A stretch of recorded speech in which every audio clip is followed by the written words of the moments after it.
very special day. It is the 20th anniversary of Harry Potter and the Philosopher's Stone by J.K. Rowling. It was published on June 26th, 1997. I actually just found out about the 20th anniversary a couple of months ago, and I was actually really happy about it because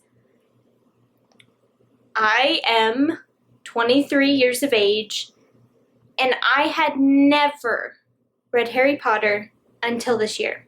I am currently reading the 5th book, Order of the Phoenix, and I am absolutely loving the series, and I just thought, what a cool way to celebrate the 20th anniversary by telling you about my experience with the series since it just started this year and it's fresh in my mind. Since I'm American, I do have the American version, which is Sorcerer's Stone, not Philosopher's Stone.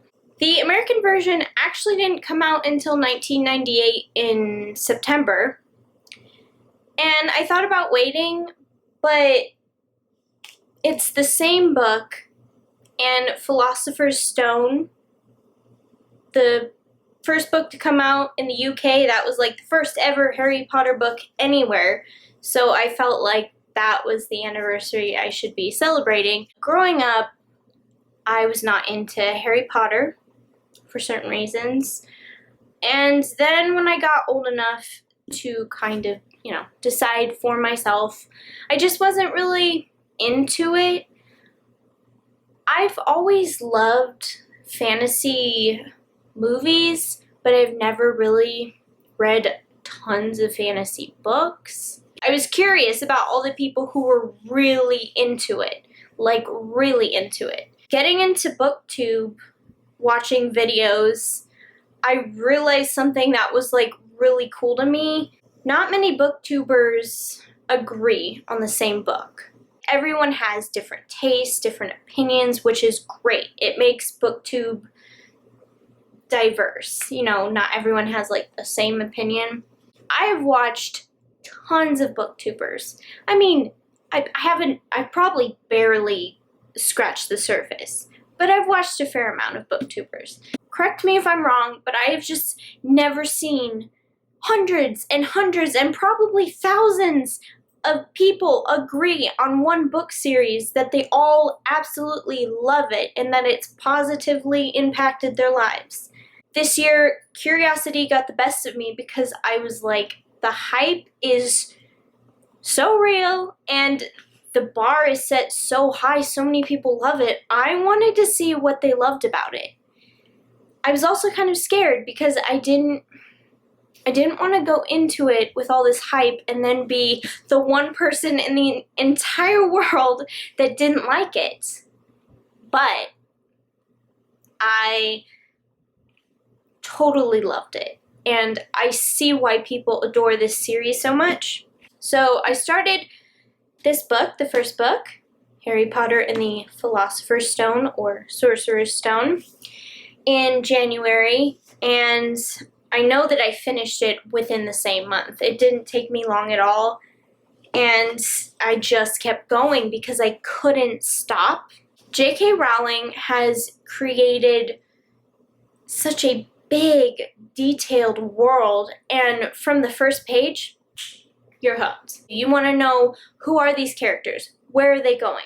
What happens to them? I can see why this unites so many people. Even though it starts out about a little boy, I'm only on the 5th book, but you're watching these kids grow up and they're thrown into absolute chaos. Basically, the world war of the wizarding world. And I don't know, you get so invested, and I could see how this is enchanting to kids, teenagers, adults. It doesn't even matter. I don't want to ramble on and not get my point across. So here it is, plain and simple. This book is about magic. What J.K. Rowling has done is create magic in the real world, or Muggle world. It made me feel like a kid again, under the blankets with a flashlight, reading until 2, 3, 4 a.m. when I knew I wasn't supposed to. I'll end with a few fun facts about my experience. My favorite characters so far have been Hagrid.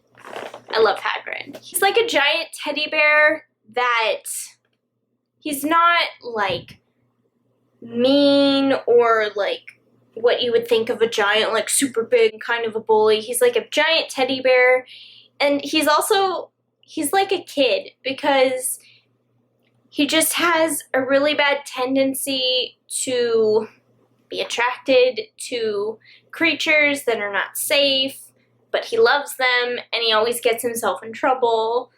And I don't know, he's just, he gets me right here in the heart. Aside, Professor McGonagall, I love her, and at first I thought not many people would, but apparently she's pretty popular, which I totally understand. At first she seems like that by-the-book teacher that won't let you have any fun, but then you realize there's so much more to her. She is the head of Gryffindor House, at least as far as I've read. She is like their Hogwarts mother in a way. She is so fiercely protective of Gryffindor. You start to love her like she's your Hogwarts professor and, you know, house mother and all that. I don't know. I really love her. In the movies, the controversial movies, I think Maggie Smith was perfect casting. And that goes for Hagrid too. I also really like Dumbledore. I actually like him for the same reasons as Professor McGonagall, but reversed. Because he's like a grandpa and a father figure and a mentor to Harry. You know, he seems like just, I don't know, someone you'd want as your grandpa. But then he gets into fight mode and he's really fierce, and I mean, aside from Voldemort, he's the most feared in a respectful way, if you get what I'm saying. So, you know, McGonagall seems hard at first, but she's actually got a big heart, and she's a fierce protector of the kids that she's in charge of. You've probably noticed I haven't mentioned the Golden Trio, the main 3 kids. I do like Harry. I do like Ron. I do like Hermione. But for some reason, I've been really drawn to other characters. I guess I'm struggling with Harry right now because in the beginning of Order of the Phoenix, he is so annoying. He just comes across as real whiny. It's a love-hate right now because of that book. Did anyone else feel that way about Order of the Phoenix? I mean, I'm only on like chapter 6 or 7.